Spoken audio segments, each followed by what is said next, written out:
아버지 하나님, 새날을 주심을 감사드립니다. 새날을 선물로 주셨사오니 저희들 모두가 창조적인 삶을 살아가게 하소서.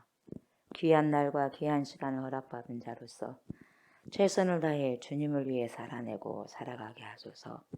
첫 시간 주님께 찬양으로 영광을 올려드립니다. 우리들의 찬양과 경배를 받아주시옵소서. 감사를 드리며 예수님의 이름으로 기도드립니다. 아멘.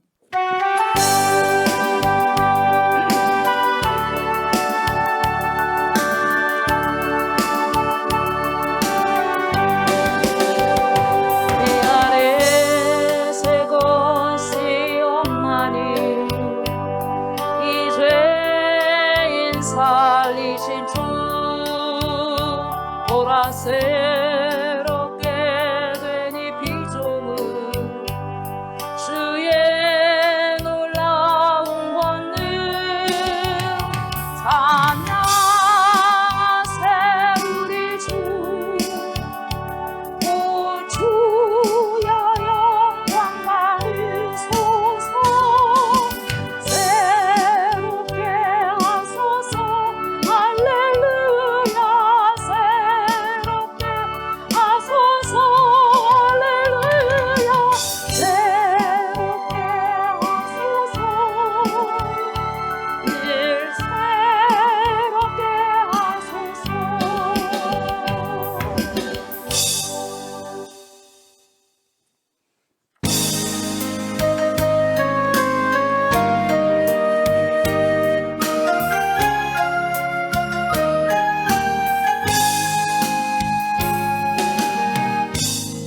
하늘의 문을 여소서 이곳을 주목하소서 주를 향한 노래가 꺼지지 않으니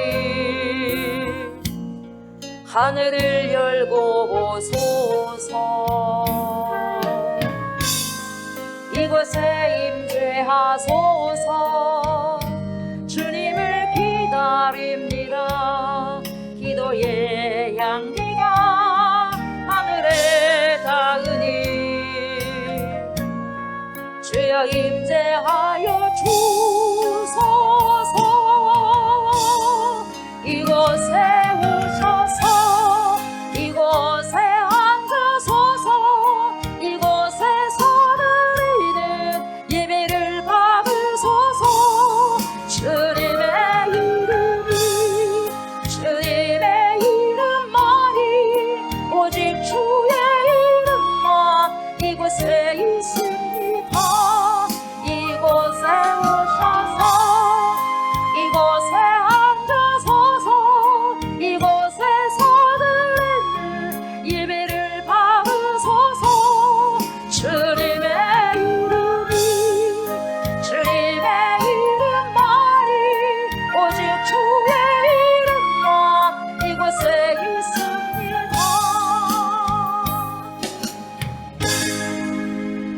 나는 전능하신 아버지 하나님, 천지의 창조주를 믿습니다. 나는 그의 유일하신 아들 우리 주 예수 그리스도를 믿습니다. 그는 성령으로 잉태되어 동정녀 마리아에게서 나시고 본디오 빌라도에게 고난을 받아 십자가에 못 박혀 죽으시고 장사된 지 사흘 만에 죽은 자 가운데서 다시 살아나셨으며 하늘에 오르시어 전능하신 아버지 하나님 우편에 앉아 계시다가 거기로부터 살아있는 자와 죽은 자를 심판하러 오십니다. 나는 성령을 믿으며 거룩한 공교회와 성도의 교제와 죄를 용서받는 것과 몸의 부활과 영생을 믿습니다. 아멘.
생수의 강을 제게 우리에게 아버지 마음껏 부어주시기를 원합니다.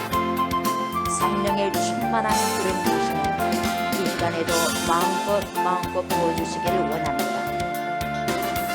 주님의 말씀대로 아버지시여 따라가려고 하는 주의 백성들에게 생수의 강을 아버지 넘치도록 흘러보내 주시옵소서. 내 배에서 우리의 배에서 거룩한 하나님의 성령이 날마다 넘쳐서 성령 하나님과 날마다 인격적인 아버지 교제를 누리면서 하나님의 뜻을 아버지여 살아가게 하시고 분별하면서 하나님이여 날마다 주님과 동행하는 삶을 살아드릴 수 있도록 도와주시옵소서. 오늘도 그러한 시간들을 우리가 아버지여 살아드릴 수 있는 충만한 온종의 시간들이 될 수 있도록 하나님 은혜를 베풀어 주시옵소서. 우리 하나님 아버지여 날마다 주님의 뜻 가운데 말씀 가운데 진리 가운데 우리를 아버지 인도하여 주시옵소서. 하나님의 거룩한 뜻을 하나님이여 오늘도 아버지 이행하면서 살아가게 해주시고 순종이 가져될 수 있는 충만한 은혜가 있게 하여 주시옵소서. 하나님 억지로 하는 순종이 아니라 하나님이여 정말 자원하여서 내 삶 속에서 아버지여 그것이 자연스럽게 아버지 흘러나올 수 있는 그래서 아버지 주님과 동행한다는 것을 가장 귀하고 소중하다는 것을 느끼고 살아갈 수 있는 귀한 날들이 될 수 있도록 축복하여 주시옵소서. 하나님 주님의 말씀을 어겨가면서 살아가는 것이 아니라 순종하면서 그 삶을 거룩하게 살아갈 수 있도록 성령의 강으로 생수의 강으로 우리에게 충만하게 아버지 흐르고 넘쳐날 수 있도록 축복하여 주옵소서. 그렇게 해야 이 세대를 아버지 이겨나갈 수가 있고 이 세대를 본받지 않을 수가 있습니다. 주여 성령의 충만함을 오늘도 아버지 내 삶 속에 우리의 삶 속에서 나타내게 하옵소서. 드러내게 하여 주시옵소서. 하나님께서 저에게 우리에게 흘러보낸 것들을 하나님 우리가 세상을 살아가면서 수많은 사람들에게 흘러보낼 수 있도록 하나님 은혜 내려 주옵소서. 섬김에 흘러내게 하시고 하나님의 말씀이 우리의 삶 속에서 흘러보낼 수 있는 기타 수품의 역할을 감당할 수 있는 주님의 준비를 되게 하시고 하나님 예배의 아버지 성공자들이 인생의 성공자가 된다는 것을 알게 하여 주시옵소서. 그래서 우리의 생각들이 날마다 아버지시여 주님께 꽂혀있게 하여 주시옵시고 우리의 시선들이 전능하신 하나님께 아버지시여 시선이 가 있을 수 있는 그런 은혜를 허락하여 주시옵소서. 하나님의 생명의 말씀 앞에 공손히 아버지여 주님 앞에 섭니다. 주님 말씀하여 주시고 그 귀한 생명의 말씀이 하나님 공중에 떠돌지 않게 하여 주시옵시고 내 심령의 밭에 우리 아버지시여 심중에 깊이 새겨져서 제 삶 속에서 우리의 삶 속에서 열매를 거두면서 아버지 하나님 주렁주렁 성령의 열매를 거두면서 살아낼 수 있는 충만한 은혜가 오늘도 있게 하여 주시옵소서. 감사를 드리며 예수님의 이름으로 간절히 기도드리옵나이다. 아멘. 아멘. 요한복음 7장 45절부터 52절까지 봅니다. 요한복음 7장입니다. 7장 45절부터 봅니다. 45절부터 52절까지 봅니다. 아랫 사람들이 대제사장들과 바리새인들에게로 오니 그들이 묻되 어찌하여 잡아오지 아니하였느냐.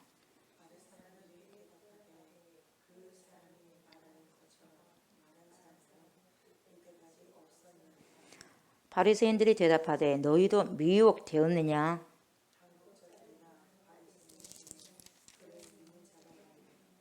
율법을 알지 못하는 이 무리는 저주를 받은 자로다.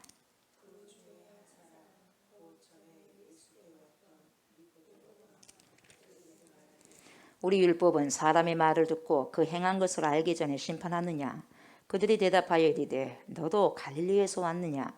찾아보라 갈릴리에서는 선지자가 나지 못하느니라 하였더라. 아멘. 어제 저희가 46절까지 봤어요. 46절까지 봤는데 오늘 다시 45절부터 다시 한번 보도록 하겠습니다.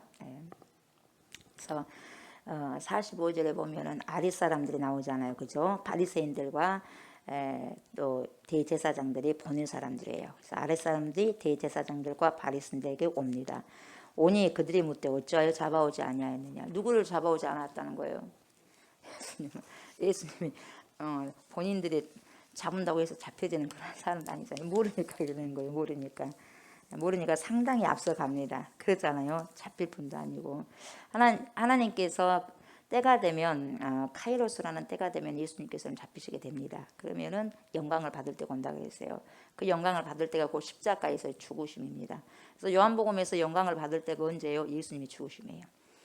예. 근데 하나님의 그 카이로스라는 때가 안 됐기 때문에 안 되는 거예요. 아직까지는 영광 받을 때가 안 됐단 말이죠. 그래서 이 잡아라고 했는데 털레털레 자신들만 오는 것을 보는 거예요. 그래서 뭐라고 그래요? 왜 잡아오지 않았느냐 이렇게 묻는 거예요. 그러니까 이 무릎에 아랫사람들이 뭐라고 대답을 합니까? 이렇게 대답하죠. 아랫사람들이 대답하래. 그 사람이 누굽니까? 그 사람이? 예, 예수님이 그 사람이 말하는 것처럼 말한 사람은 이때까지 없었나이다 그래요. 말하는 것. 예수님께서 말씀하신 것이 지금까지 들어보지 못했다는 거죠. 그럼 말씀을 말씀하시는데 왜 이렇게 말씀하셨을까요, 여러분? 다른 사람들도 말했겠죠. 그런 말을. 근데 똑같이 받아들이지 못한 거예요, 여러분. 않게 되는 거죠. 왜 그러냐면 지금까지 봤더니 예수님처럼 그렇게 권위 있게 말씀하신 분 없었다는 거예요. 그러니까 권위는 내가 막 권위를 부린다고 해서 권위 있는 게 아니에요, 여러분. 권위가 어디서 나오냐? 하나님께로부터 나오거든요. 그래서 그렇게 권위 있게 말씀하신 분은 처음 봤던 게 압도당하는 거예요. 압도당해버려요. 압도당해요. 확 그냥 압도당하는 거예요. 왜 이렇게 생각이 되었을까요? 어저께도 말씀드렸지만 예수님의 말씀은 머리로부터 출발되지 않습니다. 머리로부터 출발되지도 않고 몸으로부터도 출발되지 않고 어디서 나와요? 뒷발꿈치에서부터. 예.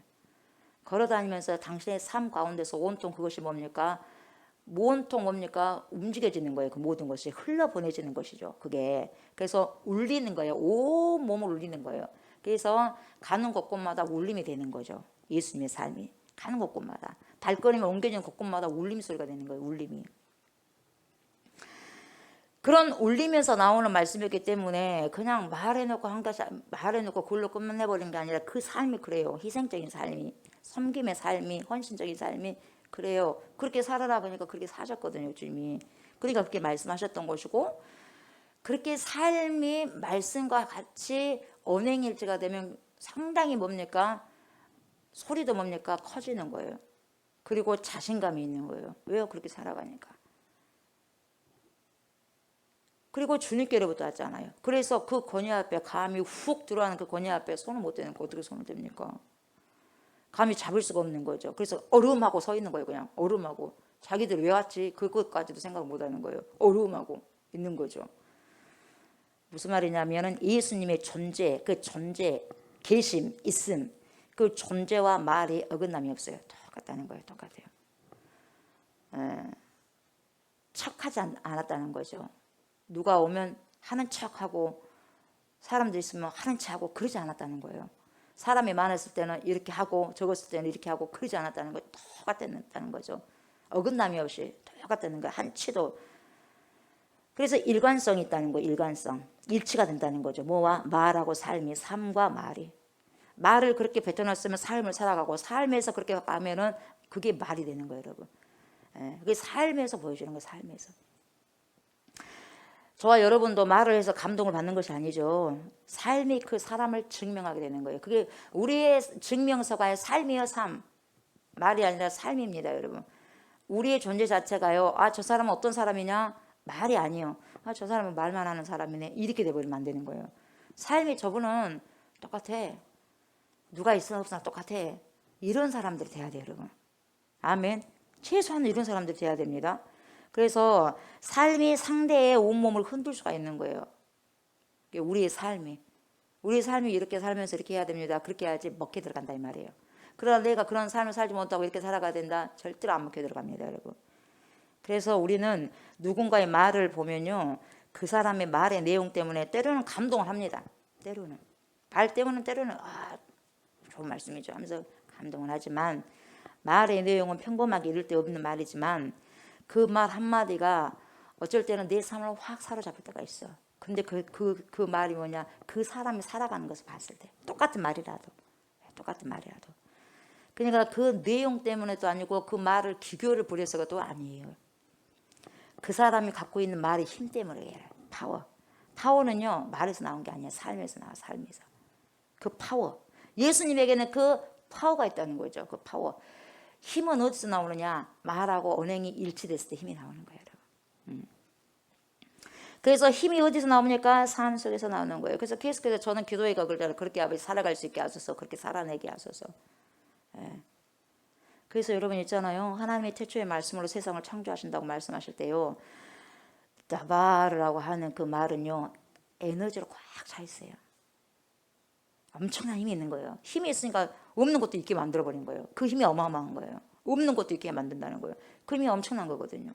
사람의 심령도 어떻게 할 수 없는 것을요 폭발을 시켜가지고요 사람의 마음을요 그 완악하고 견고한 마음을 깨버리잖아요. 엄청난 에너지거든요. 뭐가? 생수의 강, 성령이 오시면. 그래서 여러분 이 말씀이라는 것이 그 에너지는요 막 그냥 힘을 줘가지고 말을 해서가 아니라 여러분 조용조용히 말하더라도요 가슴속에 확 그냥 파고 들어간다 이 말이죠. 그런 말들이 있어요. 그런 말들이. 그래서 이들이 예기치는 않았지만 여러분 잡아오라고 보냄을 받았는데 좀 꽂잡아요. 잡을 수가 없는 거죠. 어떻게 잡습니까? 어제도 말씀드렸지만. 그래서 체험을 한 거죠. 어떤 체험은요, 뭐라고 표현할 길은 없는데 뭡니까? 압도 당해버렸은 거예요. 압도가 당해버린 거예요. 뭐라고 표현할 길이 없어요. 이게 뭐예요? 누미노제적 체험이라고 했어요. 누미노제적. 예, 종교적인 체험이에요, 여러분. 확 이게 압도당해버리는 거죠. 이들이 와가지고 한다는 말이 뭐라 그래요? 딱히 설명할 수 없어요. 딱히 설명할 수는 없는데 이분처럼 말하는 것을 내가 그동안 들어본 적이 없습니다. 이걸 딱 말쳐버리잖아요. 뭐라고 말할 수가 없는데 이분처럼 말하는 것을 내가 그동안 들어본 적이 없습니다. 그런데 우리가 그분을 어떻게 감히 잡아보니까 이 말이에요 지금. 이런 말을 하는 거예요. 그러니까 아주 기분이 안 좋겠죠. 대제사장들이랑 바리새인들이. 이게요 놀라운 경험인 거예요. 우리가요 주여 안에서 놀라운 경험을 하게 되면 이렇게 되는 거예요. 누구처럼? 사도 바울처럼요. 예, 놀라운 경험이 있어야 돼요. 그래서 기독교는 체험의 종교입니다. 체험하셔야 돼요. 인격적으로 만나셔야 되거든요. 인격적으로 여기서 제대로 못 만나고 우리가 어떻게 하나님을 만날 수 있겠습니까? 그렇잖아요. 최소한 인격적인 만남이 있어야 돼요. 놀라운 경험인 거죠. 그래서 예수 그리스도의 말씀에 그랬어요. 그래서 예수님은요 삶과 말씀이 하나예요. 둘이 아닙니다. 쪽발이 아니에요. 쪽발 된 것은 못 먹게 하잖아요. 짐승 중에서도 두 가지 생각을 간절히 싫어하는 거예요. 기도할 때도 믿음도 두 가지 생각이 아니에요. 딱 하나거든요. 삶과 말과 삶이 일치가 되는 거예요. 일관성. 예, 말은 이렇게 해놓고 삶은 이렇게 살아본다. 그러면 그게 헷갈려. 이것은 뭡니까? 이중적인 메시지 보낸 거예요. 제가 알잖아. 자꾸 교육을 할 때도 아이들에게 이중적인 메시지 던지지 말라고. 말하고 언어는 같이 해야 된다고요. 뭔 말인지 알겠죠? 말은 이렇게 해놓고 행동을 이렇게 해버리면 이중적인 메시지가 와가지고 애들은 몰라요. 헷갈려버려. 도대체 뭐야? 예, 이중적인 메시지 던지면 안 되는 거예요. 예수님도 이중적인 메시지 안 던져서 딱 하나요. 말씀하면 그 말씀대로 살아요. 삶 속에서 말씀이 나와요. 또 이게 일치입니다. 일관성입니다. 엇갈림이 없어요. 그러니까 말씀에가 힘이 있는 거예요. 힘이 있어요. 예. 왜요? 그렇게 사니까. 그렇게 산 만큼 힘이 있는 게 없어요, 여러분. 살면요, 그렇게 살아고 힘이 있는 거예요, 여러분. 그래서 팍팍 꽂히는 거예요. 사람 심령에 막 꽂히는 거죠. 아무리 말 잘해도, 기교 있게 말 잘해도 그런가 보다 하는 거예요. 그러니까 그 꽂히는 것은요, 누가 주느냐면요, 생수의 강 성령께서 그렇게 살아가니까. 예. 그래서 조곤조곤 이야기도 엄청난 능력이 있는 거죠. 그래서 여러분, 세상의 설교가들, 설교자들이나 혹은 가르치는 사람들은요, 이런 생각을 해봐야 돼요. 한번 다 생각해 봐야 돼요. 저는 당연히 제일 먼저 생각을 해야 되겠죠. 내 말이 왜 사람들에게 삶의 변혁을 일으키지 못하냐. 내 말이 그렇게 말을 했는데 왜 사람들에게 변혁을 일으키지 못하느냐 생각해 봐야 돼요. 뭐가 문제일까? 저는 생각합니다. 예, 뭐가 문제냐. 뭐가 문제입니까 하나님? 아직도 모르는 것이 많습니다 하나님. 그렇게 더 많이 살아가야 되겠죠. 근데 그렇게 많이 부족하니까 그게 잘 안 되겠죠. 그래서 문제가 뭔가 있기 때문일 것이라는 생각이 들어요. 이 소리를 듣고 바리새인들이 뭐라고 대답해요? 단번에 뭐예요? 생각하지도 않습니다. 그러면은 생각해야 될 거 아니겠어? 생각할 조차 없어요. 생각하지 않아. 뭐라 그래요? 너희도 미혹되었느냐? 응? 너희도 미혹되어서 이 말이에요 지금. 잡으러 보냈더니 너희까지도 미혹돼갖고 지금 왔냐? 이 말이에요 지금. 그러니까 이들이 이렇게 말한 것은 뭡니까? 즉 미혹되었다고 하는 것은 뭐예요? 그랬던 길로 갔다 이 말이에요. 올바른 길로 너희들 간 게 아니야. 그랬던 길로 갔네. 미혹돼 버렸네. 유혹당해 버렸네. 이 말이에요. 너희들이 지금 그런 걸 길로 가는 것이 똑바로 가는 길이 아니야. 그릇된 길이야. 옳지 못한 길이야. 이렇게 말하는 거거든요. 미혹되었다는 것이. 그래서 미혹이라는 말이 뭡니까? 그릇된 길이다 이 말이에요. 그릇된 길로 혹 해버렸다 이 말이에요. 그게 미혹이에요. 그릇된 길로 혹 해버렸다. 이게 미혹이거든요. 그래서 미신 같은 소리 하네요 하면 그러잖아요. 미신이야 그거 미신. 그때 이게 미자예요 여러분. 미혹이. 미자. 미신이야 그거. 이렇게. 그릇된 길로 갔다는 거죠. 너희도 미혹됐느냐? 그거 가짜야 이 말이거든요. 다시 말하면 뭡니까? 너희도 잘못된 길로 아이고 드디어 이끌렸구나. 홀려버렸구나 이 말이에요. 그렇게 지금 이야기하죠. 그래서 48절 49절 보니까 뭐라 그래요? 당국자들이나 바리새인 중에 그를 믿는 자가 있느냐? 어디 당국자들이나 바리새인들이 그를 믿는 자가 있느냐? 없잖냐? 한 명도 없잖냐? 왜 그 사람을 따른 줄 아느냐? 율법을 알지 못하기 때문에 그런다. 율법을 알지 못하는 이 무리는 저주를 받은 자들 이렇게 이야기해요. 우리 중에 누가 있냐? 율법을 모르는 자들이 그렇게 홀렸지. 율법 모르는 자 저주받은 자야. 이렇게 이야기하는 거예요. 그러니까 뭐예요? 자기들이 최고다 이 말이에요. 그래서 누가 주지도 않는 그 권위를 자기 권위를 내놓는 거예요. 권위는 하나님께로부터 나오는 거예요, 여러분. 근데 자기가 그 위치에 있다고, 자기 그 바리새인 위치에 있다고, 율법에 뭡니까 정통성 있는 그 바리새인 그쪽에 있다고, 대제사장 그 옷을 입고 있다고, 거기에서 권위를 내는 거예요, 자기들이. 그래서 지금 이들이 권위를 본인들이 스스로 내세우고 있는 거죠. 자칭 권위를 내는 거예요. 자칭 권위. 당국자들이나 바리새인들 중에는 그를 믿는 사람이 없다. 믿는 자가 있느냐? 봐봐라. 없다. 이 말이거든요. 지금. 없다. 그러니까 항상 바리새인들이나 이 바리새인들이죠. 이 바리새인들이나 당국자들은 자기들의 판단이 항상 옳아요. 항상 옳아요. 항상 옳다고 생각하는 거예요. 그러니까 다른 사람이 다 그랬다게 보인 거예요. 내가 항상 옳아. 나는 말씀 갖고 있거든. 너희들은 말씀이 없으니까 저주받은 자야 하면서. 그러니까 생각할 겨를이 없어요. 뭔가 말을 하면 그래. 많은 사람들이 저렇게 다른 거 보면은 그래. 뭔가를 생각해야 되는데 절대 생각 안 합니다. 그러면서 뭡니까? 항상 자기가 옳아요. 왜요? 그것이 자기들의 권위이기 때문에 그래요. 자기들이 그것을 저 사람을 인정해버리면 자기 권위가 떨어진 줄 알아. 아니거든요. 권위는 권위를 알아봐요. 유유상종이에요. 유유상종. 그들의 판단에 의하면 여러분 예수님이 잘못된 존재야. 없어져 버려야 될 존재예요. 눈에 가시적인 존재야. 오늘날 갑자기 청년이 나타나가지고 말이야. 청년 예수가 나타났단 말이야. 나이도 얼마 안 먹어가지고 말이야. 50이 되지도 않았는데 네가 이거 아무나 받느냐 막 하잖아요. 얼마나 뭐 무시합니까? 갈릴리에서 무슨 뭐 선한 것이 나갔냐? 막 하잖아요. 갈릴리 나사렛에서. 얼마나 무시합니까? 우리 주님 무시 엄청나게 많이 당했습니다, 여러분. 그럼 누가 인정 안 해요? 자기 민족이 제일 뭡니까? 인정을 안 해요. 등잔 밑쳐도. 가족도 인정 안 합니다. 민족도 인정 안 합니다. 이방인이 먼저 받아요. 그래서 뭐라 그래요? 너희들이 지금 그에게 미혹된 것이고 예수에게 미혹됐다. 홀려. 이렇게 말하면서 또 뭐라고 말해요? 49절. 율법을 알지 못하는 이들은 저주를 받은 자 막 하는 거예요. 함부로 이렇게 막 파붙는 거죠, 여러분. 그러니까 여기서 율법을 알지 못한다는 무리는 누굴 말하냐면 여러분 제가 엊그저께도 말씀드렸죠. 헬라어로 뭐예요? 오클로스라고 그랬어요. 오클로스. 이 오클로스는 군중들이잖아. 무리들인데 여기서는 배제된 사람들이에요. 중심에 있는 사람들이 아니요. 밖으로 빠져나온 배제된 사람들, 인정하지 않는 배제된 사람들이었어요. 이 오클로스였어요. 이 오클로스들은 저주받은 자로다. 그렇게 규정해버리는 거예요, 여러분. 그러니까 안다라고 하는 자부심이요. 자기들은 알아요. 바리새인들은 너무너무 잘 안다고 그래요. 대제사장들도. 자기들이 중심 세력이니까. 근데 중심 세력이 자기들에게 눈이 돌려줘야 되는데 한 이상한 청년이 나와가지고 저렇게 가니까 뭡니까? 시선이 예수님에게 가는 거야. 싫은 거예요. 싫어요. 그게 싫어. 그래서 이 안다라고 하는 자기들의 자부심이 오히려 진리를 가로막는 것을 우리가 여러분 잘 보고 알아야 돼요. 말씀을 보면서도. 예. 이게 뭐냐? 오류예요. 오류. 자신들의 눈이 오류가 된 거예요. 오류. 근데 오류가 된 줄 모르는 거예요. 그래서 자기가 갖고 있는 그 엄청난 안다는 자부심이 진리를 오히려 가로막았다 이 말이죠. 자기의 특권적 자리를요, 진리에 대한 모든 기준으로 심는 사람들이 있어요. 특히 위에 있는 사람들 그러죠. 예. 특히 목회자들 더 그러겠죠.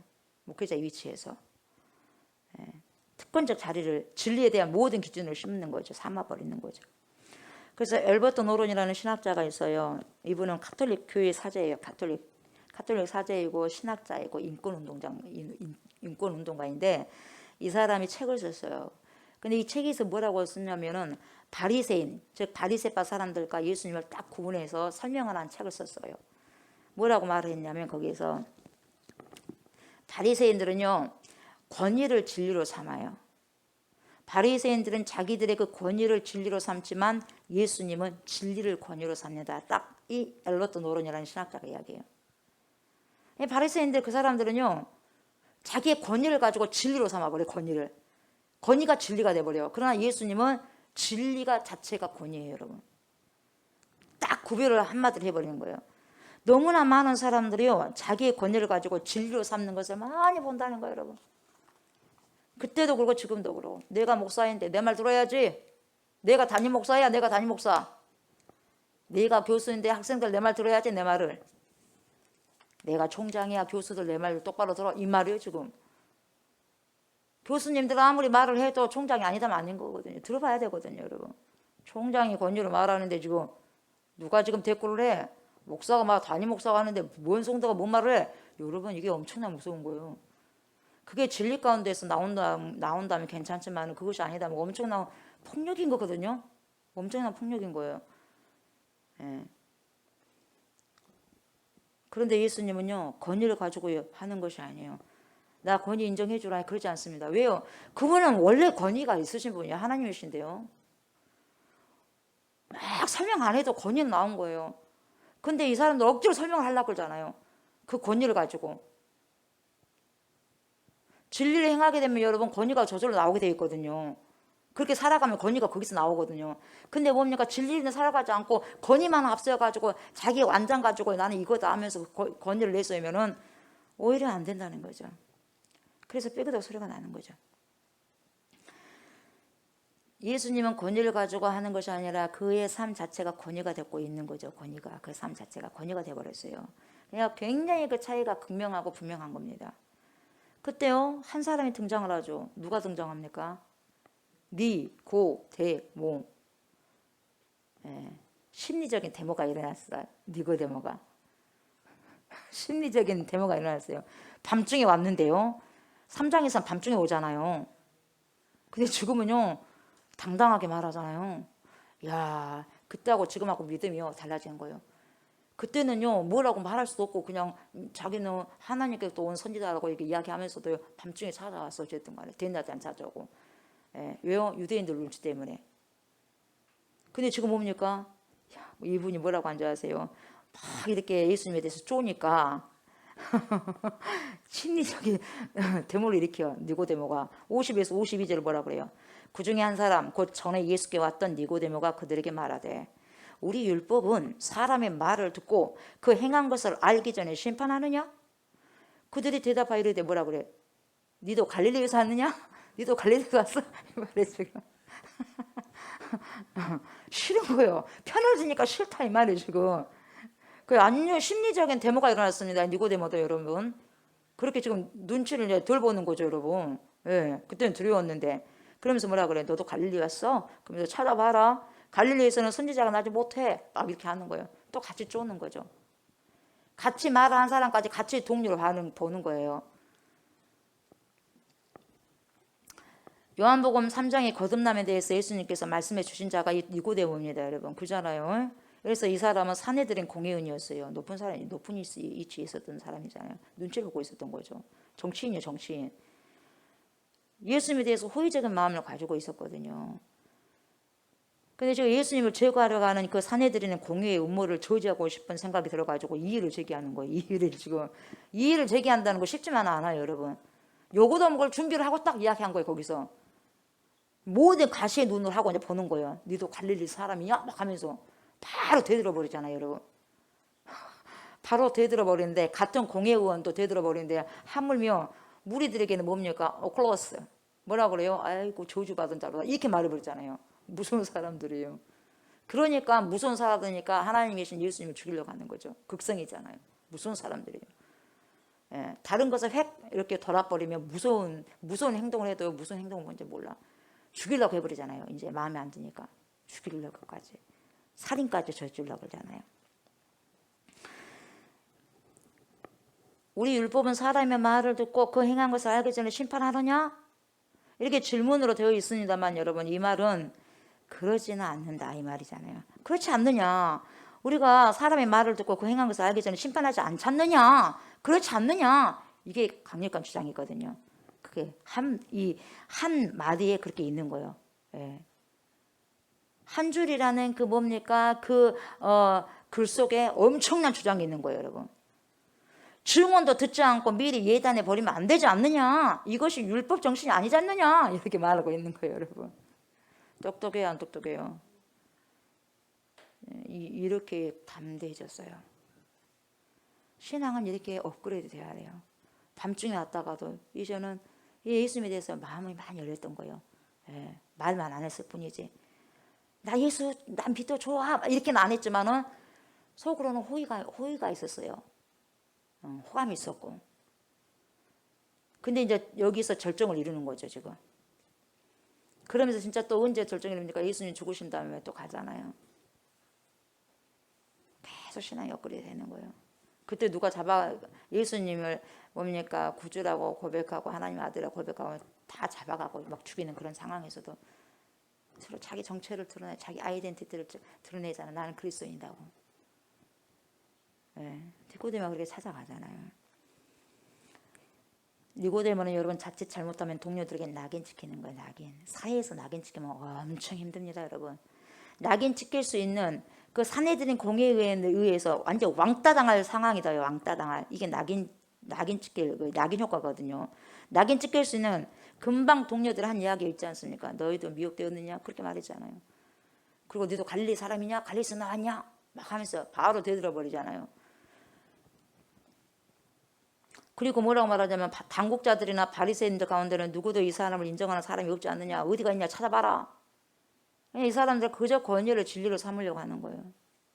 그런데 지금 그 당국자 중 한 사람인 니고데모가 어디 있느냐? 우리들 중에 어디 있느냐 했더니 누가 있었어? 니고데모가 있었던 거. 니고데모가 어디 있느냐 했더니 저희가 여기 있습니다. 이 말이 지금 얼마나 꼴보기 싫었겠어요. 말한 사람은 미웠겠죠.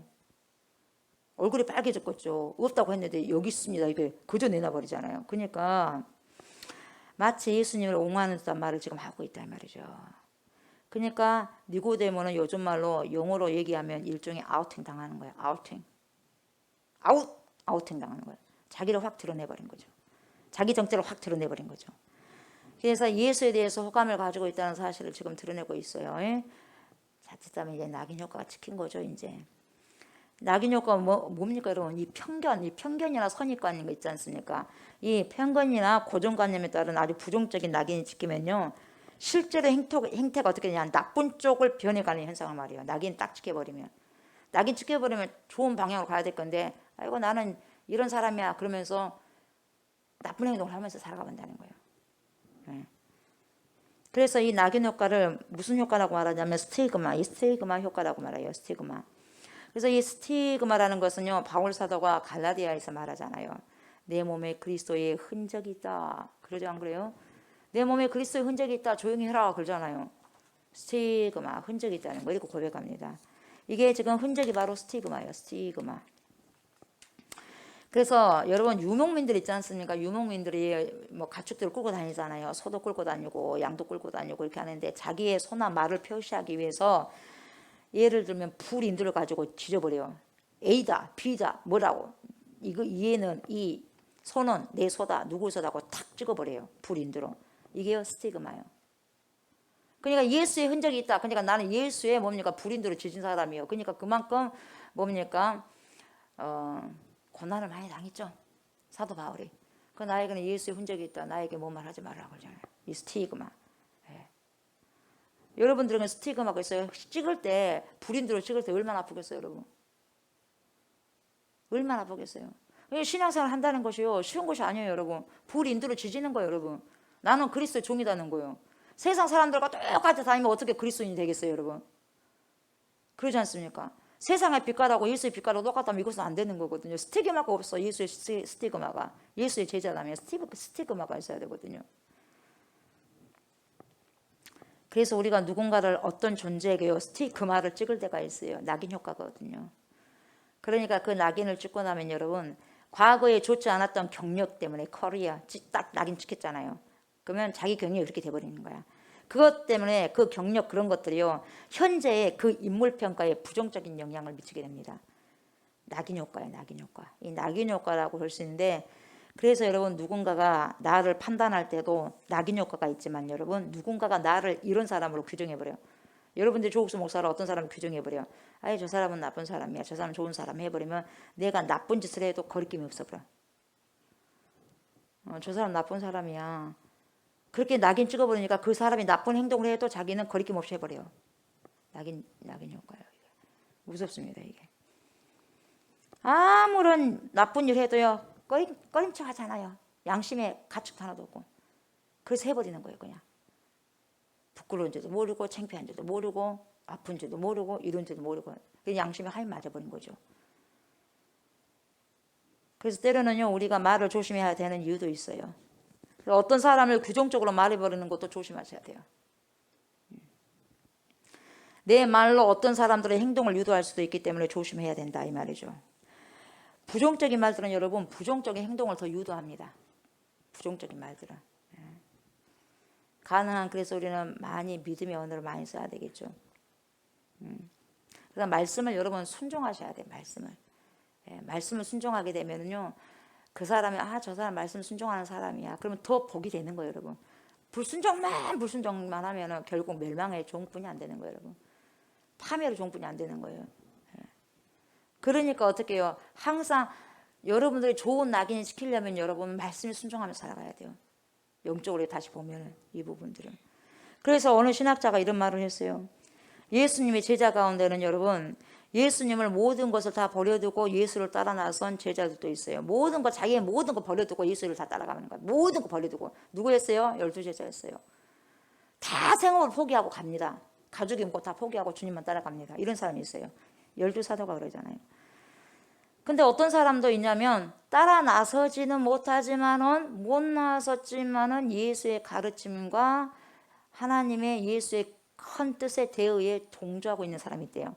같이는 못 가지만 동조하고 있어요. 그런 사람이 있는데 그런데 사회 분위기가요 예수님에 대해서 부정적이기 때문에 그냥 자신을 드러내는 것이 조심스러워. 누구처럼? 니고데모처럼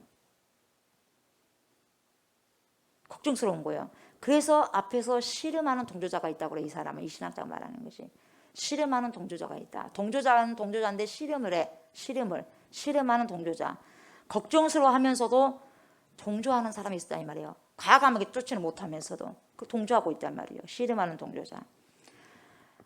사실 우리들 대부분은 이렇게 살고 있는지도 몰라요. 확 다 모든 걸 버려두고 그냥 간 것보다도 그냥 씨름하고 있는 동조자. 모든 거 버려두고 전적으로 따르지 못하지만 내 삶의 자리에서 여러분 사람들이 뭐라고 그러면 대놓고 싸우지는 못하지만 그래도 난 예수 믿는 사람으로 어때요? 어떻게든지 이렇게 지금 니고데모처럼요 동조를 하는 거예요. 예수님에 대해서. 그런 마음이 뒷받침해주고 싶은 마음이 생긴다 이 말이죠. 이런 이들도 하나님 나라에 대해서 뭡니까? 확장에 대해서 하나님 나라 확장에 대해서 매우 중요한 인물들이겠죠. 이런 사람들도. 지금 니고데모가 그래요.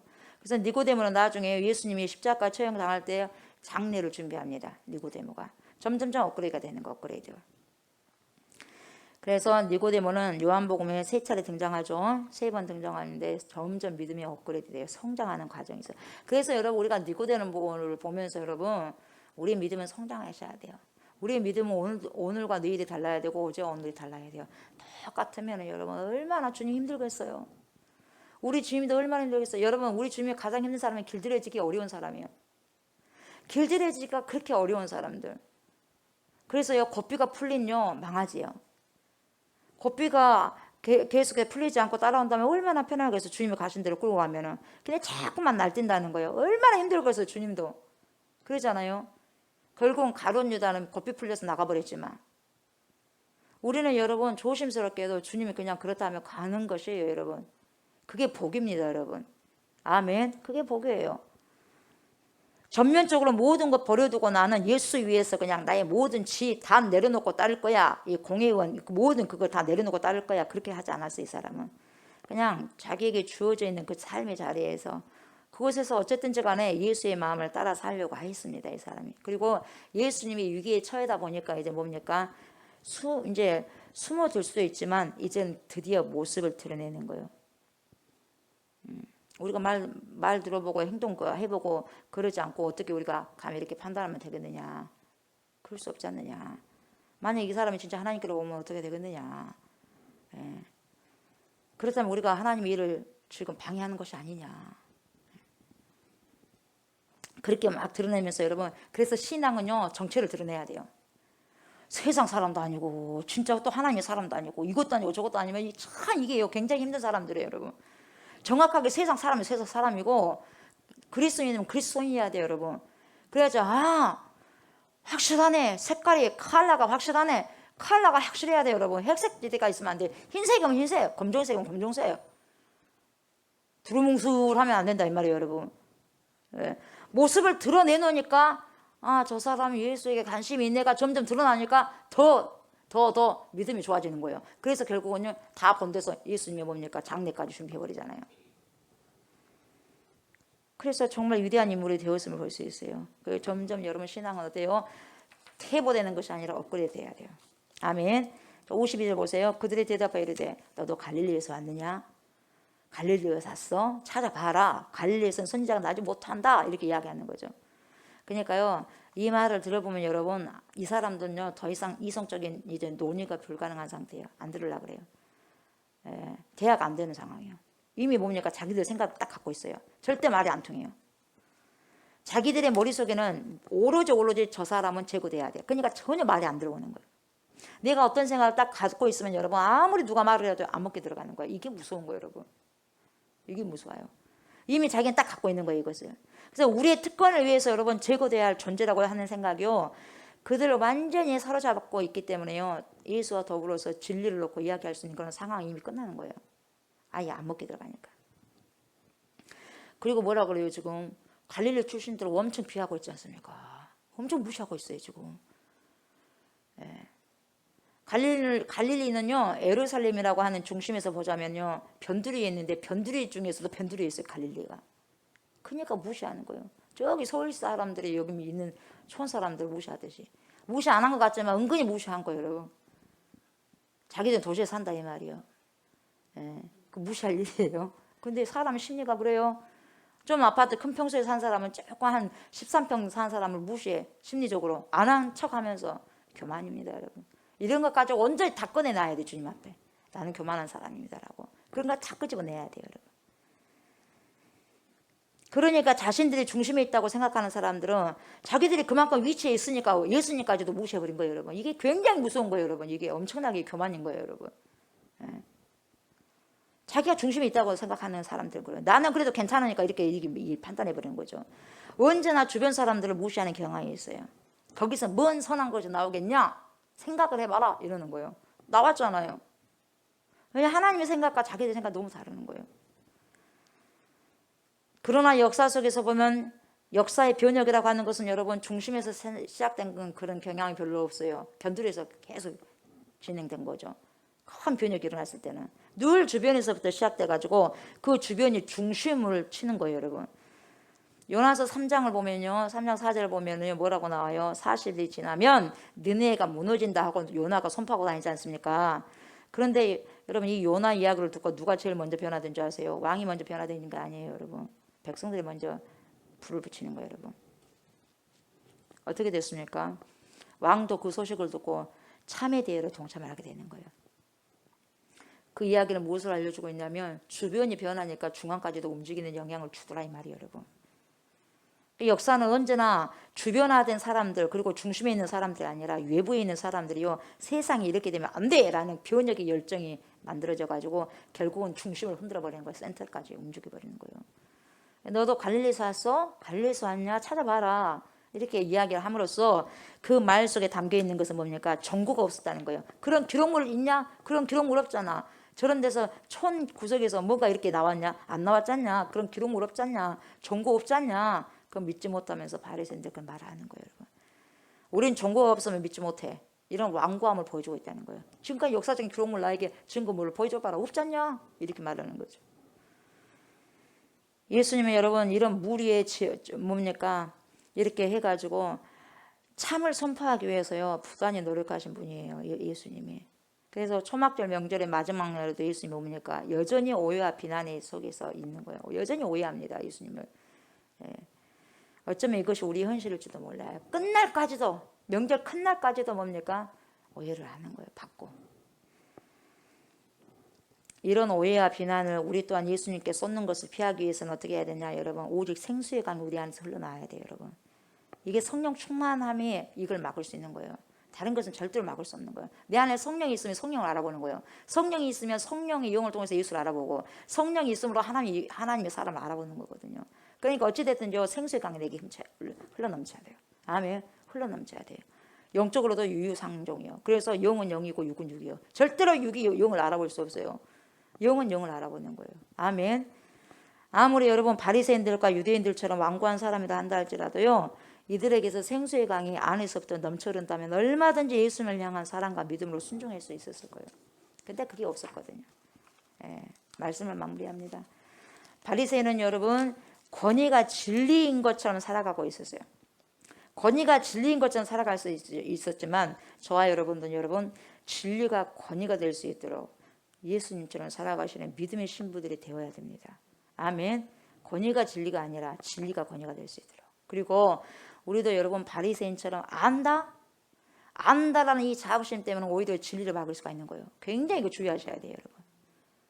나의 판단과 생각으로 오히려 하나님의 일을 저지하고 막을 수가 있는 오류를 범할 수도 있다는 걸 늘 기억하셔야 돼요. 아멘. 절대로 이런 일이 일어나지 않도록 늘 겸손하게 주님의 말씀에 귀를 기울이며 순종의 삶을 살아가셔야 돼요. 아멘. 그러기 위해서는 뭡니까? 내 배에서 뭐가 흘러나와야 돼요? 생수의 강, 성령이 철철철 흘러넘쳐야 됩니다. 그러한 삶을, 그러한 은혜를 누리시는 저와 여러분들 다 되셨으면 좋겠습니다. 아멘. 감사합니다, 하나님. 하나님의 거룩하신 말씀이 저를 지배하소서, 우리를 지배하소서.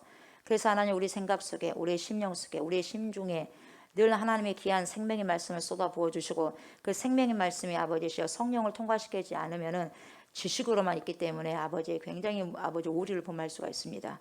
그 말씀으로 아버지 성령이 오셔서 그 말씀의 줄기를 다셔서 하나님 성령을 통하여서 여가되는 그런 아버지의 삶을 살아가게 하여 주시옵소서.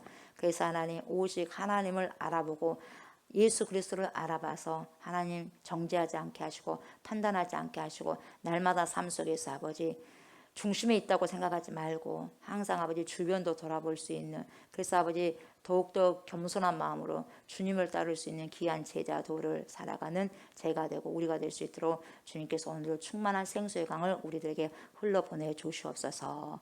감사를 드리며 예수님의 이름으로 기도드립니다. 아멘. 하늘에 계신 우리 아버지여, 이름이 거룩히 여김을 받으시오며 나라가 임하시오며 뜻이 하늘에서 이루어진 것 같이 땅에서도 이루어지이다.